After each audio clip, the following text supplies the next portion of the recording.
Welcome to today TV. నేను మీ జిల్లా రమేష్. ఈరోజు వేములవాడ పట్టణంలోని ప్రముఖ సీనియర్ ఆర్యవైశ్య నాయకులు వాసవి శ్రీ రాజరాజేశ్వర క్షేత్ర నిత్యాన్న సత్రం అధ్యక్షులైనటువంటి తాటికొండ పవన్ గారు నిన్న జిల్లా అధ్యక్ష పదవికి పోటీలో ఉండాలని చెప్పి అభిమానులు కావచ్చు, శ్రేయోభిలాషులు కావచ్చు కోరినట్లు మా దృష్టికి వచ్చింది. మరి దానిపైన మీ అభిప్రాయం ఏందో చెప్పండి. ముందుగా టుడే టీవీ వారికి ధన్యవాదాలు. మా యొక్క అభిప్రాయాలు, మా యొక్క విధానాలను షేర్ చేసుకునే విధంగా, జనానికి తెలిసే విధంగా, మా ఆర్యవైశ్యుల చెంతకు చేరే విధంగా మమ్మల్ని ఇంటర్వ్యూ చేసినందుకు మీకు ముందుగా ధన్యవాదాలు తెలియజేసుకుంటూ మేరకు అన్ని జిల్లాల్లో కూడా జిల్లా ఎన్నికలు నిర్వహించడం జరుగుతుంది. అందులో భాగంగా మా రాజన్న సిరిసిల్ల జిల్లా ఎన్నికలు కూడా నిర్వహించడానికి సన్నద్ధమవుతున్నారు. నోటిఫికేషన్ త్వరలోనే వస్తుందని చెప్పి మాకు సమాచారం ఉంది. ఈ యొక్క రాజన్న సిరిసిల్ల జిల్లా ఎన్నికలలో అధ్యక్ష పదవికి నేను పోటీ చేయడానికి నా యొక్క మిత్రులు, శ్రేయోభిలాషులు కొందరు అన్నా మీరు ఉంటే బాగుంటుంది, మీరు సోషల్ యాక్టివిటీస్లో కానీ ఆర్యవైశ్య సంఘం యొక్క యాక్టివిటీస్లో కానీ మీరు చురుకుగా పాల్గొంటారు, టైం వెచ్చిస్తారు, ఎవరికి ఏ సమస్య వచ్చినా కానీ మీరు మా వెంట ఉంటారని చెప్పి కొందరు తెలియజేయడంతో మేము నిన్న స్థానిక కట్టరాజ ఫంక్షన్ హాల్లో ఒక ప్లాట్ఫామ్ ఏర్పాటు చేయడం జరిగింది. ఆ యొక్క ప్లాట్ఫామ్లో అందరి యొక్క సలహాలు, సూచనలు తీసుకొని మన యొక్క కార్యాచరణ నిర్వహించడం కొరకు నిన్న ఏర్పాటు చేసిన యొక్క సమావేశానికి నేను పిలవగానే నా మీద అభిమానంతో వచ్చిన మా యొక్క ఆర్యవైశ్య మిత్రులందరికీ, బంధువులందరికీ కూడా మీ టుడే టీవీ ద్వారా ధన్యవాదాలు తెలియజేసుకుంటూ నిన్న దాదాపు ఒక 200 మందితో సమావేశం ఏర్పాటు చేయడం జరిగింది. ఆ యొక్క ప్లాట్ఫామ్పై అన్నీ కూడా మేము చర్చించుకోవడం జరిగింది.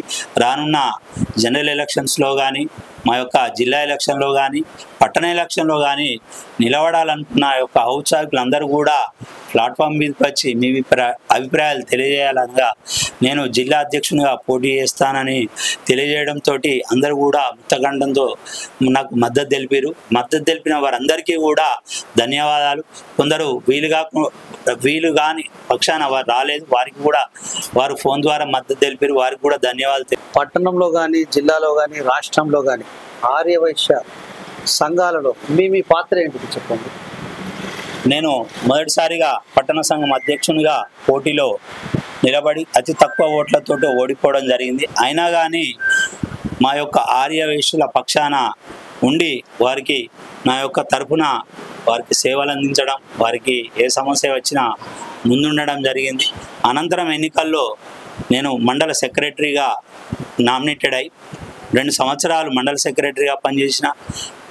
నెక్స్ట్ ఎన్నికల్లో పట్టణ సంఘం అధ్యక్షునిగా పోటీ చేసి అభిమానుల భారీ మెజారిటీ తోటి ఎన్నుకోవడం జరిగింది. నేను పట్టణ సంఘం అధ్యక్షునిగా నేను వారికి సేవలు అందించి అనంతరం జిల్లా కన్వీనర్గా, రాజన్న సిరిసిల్ల జిల్లా కన్వీనర్గా, ఇప్పుడు ప్రస్తుతం మహాసభ ఈసీ మెంబర్గా కూడా మా యొక్క ఆర్యవైశ్యులకు సేవలను అందిస్తూ ఇప్పుడు రానున్న జిల్లా ఎన్నికల్లో వారి యొక్క మద్దతుతోటి నేను జిల్లా అధ్యక్షునిగా పోటీ చేయాలని నా యొక్క అభిమానుల, నా యొక్క శ్రేయోభిలాషుల కోరిక మేరకు జిల్లా ఎన్నికల బరిలో ఉండాలనుకుంటున్నాను.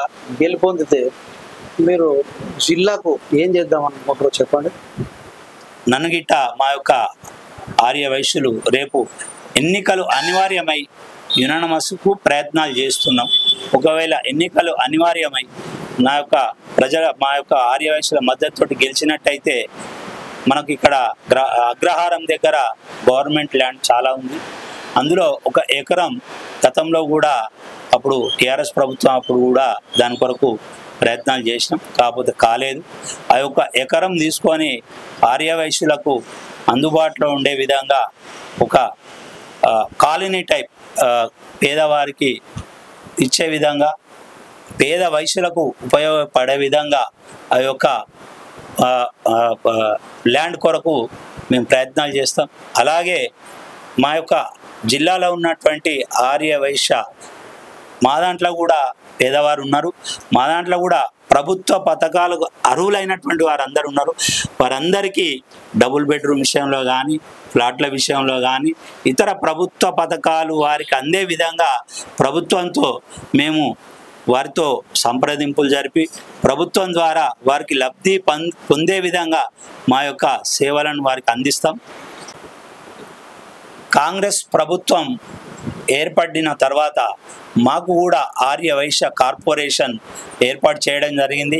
ఈ సందర్భంగా గౌరవ మన యొక్క తెలంగాణ రాష్ట్ర ముఖ్యమంత్రి రేవంత్ రెడ్డి గారికి, అలాగే మా స్థానిక ప్రభుత్వ విప్పు ఆదిశీనన్న గారికి ధన్యవాదాలు తెలియజేసుకుంటూ, మా కల్వ సుజాతక్క మా ఆర్య వైశ్య కార్పొరేషన్ చైర్మన్గా మా కల్వ సుజాతక్క గారిని నియమించినందుకు వారికి కూడా ప్రభుత్వానికి ధన్యవాదాలు తెలియజేసుకుంటూ, మా దాంట్లో కూడా చిరు వ్యాపారులు, మధ్యతరగతి వ్యాపారస్తులందరికీ కూడా ఆర్య వైశ్య కార్పొరేషన్ ద్వారా వారికి లోన్లు ఇప్పించడం కానీ, వారికి సబ్సిడీ వచ్చే విధంగా మా యొక్క రాజన్న సిరిసిల్ల జిల్లాలో ఉన్నటువంటి ప్రతి ఎలిజిబుల్ అర్హులైన ఆర్య వైశ్యుల కొరకు మేము పాటుపడతామని ఈ సందర్భంగా తెలియజేసుకుంటాం. అలాగే జిల్లాలో డయల్ యువర్ ప్రెసిడెంట్ అనే ఒక నెంబరు మేము అందుబాటులోకి తీసుకొచ్చి, ఎవరికి ఏ టైంలో అవసరం ఉన్నా ఆ నెంబర్కి మీరు కాల్ చేసినట్టయితే మా ఆర్య వైశ్యులకు ఏ సమస్య వచ్చినా డయల్ యువర్ ప్రెసిడెంట్ అనే నెంబర్కు మీరు కాల్ చేసి మా యొక్క సేవలను వినియోగించుకునే విధంగా మేము ఒక ఆఫీస్ కూడా ఏర్పాటు చేస్తాం. జిల్లా ఎన్నికల నోటిఫికేషన్ రాగానే ప్రతి మండలానికి కూడా వెళ్ళి ప్రతి మండల అధ్యక్షునితో అక్కడ ఉన్నటువంటి ప్రముఖులందరితోటి వారి మద్దతు కోరడం జరుగుతుంది. రేపు జరగబోయే జిల్లా ఎన్నికలు అనివార్యమైనట్లయితే నేను ఎన్నికల బరిలో ఉంటానని ఈ టుడే టీవీ ద్వారా మా జిల్లాలో ఉన్నటువంటి ఆర్య వైశ్యులందరికీ కూడా వారిని రిక్వెస్ట్ చేస్తూ నన్ను భారీ మెజారిటీతోటి గెలిపించాలని టుడే టీవీ ద్వారా ప్రతి మండల అధ్యక్షులు మరియు కౌన్సిల్ సభ్యులందరికీ కూడా నా తరఫున మిమ్మల్ని అభ్యర్థించడం, రిక్వెస్ట్ చేయడం జరుగుతుంది. నన్ను గెలిపించి నా యొక్క సేవలను రానున్న 2024-26 2 సంవత్సరాలు వినియోగించుకొని మన యొక్క ఆర్య వైశ్య జిల్లా సంఘం అభివృద్ధి బాటలో నడిచే విధంగా నేను తీసుకెళ్తానని, రాష్ట్రంలో మన రాజన్న సిరిసిల్ల జిల్లాకు ఒక ప్రత్యేక గుర్తింపు తీసుకొస్తానని సందర్భంగా తెలియజేసుకుంటూ, రాష్ట్ర నాయకత్వంతో కూడా నాకు మంచి సత్సంబంధాలు ఉన్నాయి. రాష్ట్ర నాయకత్వం అమరావతి లక్ష్మీనారాయణ గారు కూడా నన్ను గుర్తిస్తారు. మనకు రాష్ట్రం నుంచి కూడా ఏ అవసరం ఉన్నా కానీ రాష్ట్ర అధ్యక్షులు అమరావతి లక్ష్మీనారాయణ గారితో కూడా మనం పనులు చేయించుకుంటాం. అలాగే మనకు తెలంగాణ గవర్నమెంట్ ఇచ్చినటువంటి 5 ఎకరాలు ఉప్పల్ బగాయత్లో అమరావతి లక్ష్మీనారాయణ గారి అధ్యక్షతన మనం ఒక హాస్టల్, గర్ల్స్ హాస్టల్, అలాగే మల్టీ సూపర్ స్పెషాలిటీ హాస్పిటల్, అలాగే కన్వెన్షన్ కూడా వారు కూడా ఈ ప్రపోజల్ పెట్టారు. రేపు మేము జిల్లా అధ్యక్షుని ఎన్నికల్లో మేము గెలిచినట్టయితే మేము మా జిల్లా తరఫున కృషి చేసి అమరావతి లక్ష్మీనారాయణ గారికి పూర్తి మద్దతు తెలిపి ఆ యొక్క కన్స్ట్రక్షన్లో మా వంతు భాగం కూడా, మా వంతు కృషి కూడా ఉంటుందని సందర్భంగా తెలియజేసుకుంటున్నాం. Thank you. పట్టణ ఆర్య వైశ్య సంఘం ఎలక్షన్లు త్వరలో జరుగుతున్నాయి. ఈ ఎన్నికల బరిలో ఎర్ర శ్రీనివాస్ గారు ఉంటారని చెప్పని తెలిసింది. పూర్తి వివరాలు వారిని అడిగి తెలుసుకుందాం. సార్, అయితే మీరు వైశ్య సంఘాలలో ఏ పదవులు అలంకరించారు? గతంలో 25 సంవత్సరాల కింద కోనరాపేట మండల్ ప్రధాన కార్యదర్శిగా కొనసాగినాను.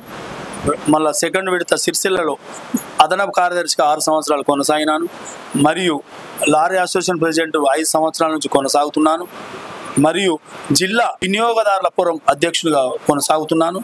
మరియు ఇప్పుడు 2 సంవత్సరాల నుంచి వాసవి అభ్యుదయ సంఘంకు అధ్యక్షునిగా చేసి ఎన్నో సేవలు చేసినాను. ప్రతి ఒక్కరికి గుర్తింపు.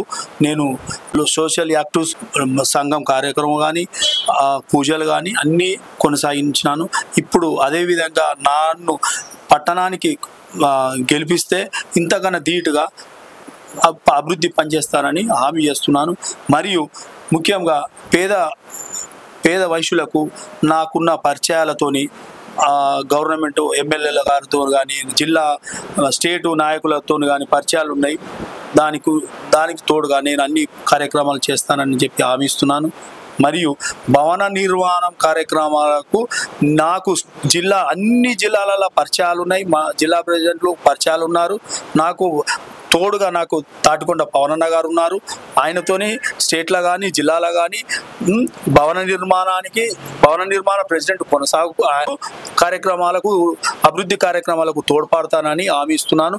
మరియు పేద వైశ్యులకు నిన్న జరిగిన ప్లాట్ఫారం మీద ఇల్లు లేని వారికి ఇల్లు కావాలని అన్నారు. దానికి ఒక 4-5 ఎకరాలు నా దృష్టిలో ఉన్నది. దానికి తూత నేను తక్కువ వచ్చిన రేట్లల్లో అన్ని ప్లాట్లు కొట్టించి మా సంఘానికి తోడ్పడితే అందరికీ లేని వాళ్ళకు ప్లాట్లు ఇచ్చుకుంటూ ఇన్స్టాల్మెంట్ రూపకంగా నేను డబ్బులు తీసుకొని ప్లాట్లు ఖచ్చితంగా ఏర్పాటు చేస్తాను. నన్ను గెలిపించినట్టయితే ఇంకో ఎన్నో కార్యక్రమాలను చెప్పుకునేటివి కాదు, చేసి చూస్తా. నాకు వాసవ్యుదయ సంఘంలో నేను చేసిన ప్రతి ఒక్కరికి తెలుసు, నేను ఏం చేసినో ఏం కార్యక్రమాలు చేసినో ప్రతి ఒక్కరు తెలుసు. దానికి తీయుడుగా నేను పట్టణాన్ని నన్ను గెలిపించినట్టయితే చాలా అభివృద్ధి పనులు చేస్తా అని చెప్పి హామీ ఇస్తున్నాను.